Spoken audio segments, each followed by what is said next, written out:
Welcome. In this video, I'll show you how to customize a Gumroad store.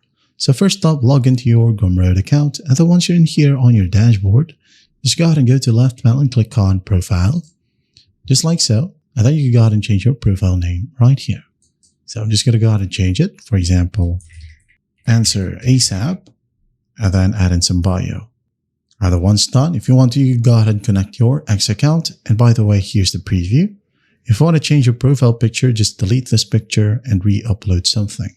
All right. Now, once done, do not forget to click on Update Profile anytime you make changes. Okay. So go to Pages right here in these tabs.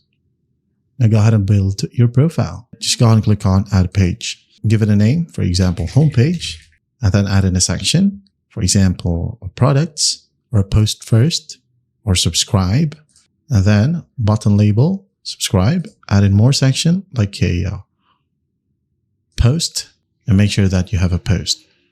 You'll be able to select it from here. And then I'm going to go ahead and add in the product section.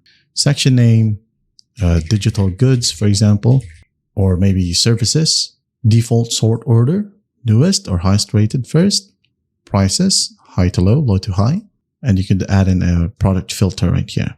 All right, so here's the preview.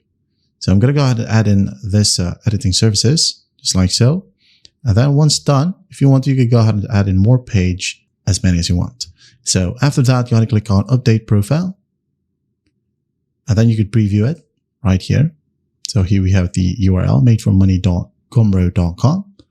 Here's the bio, subscribe to email, and the product right here. And by the way, this one is the post section. Okay. So here we have it. That's how easy it is to customize a Gumroad store. I hope this video helps, and I'll see you in the next one.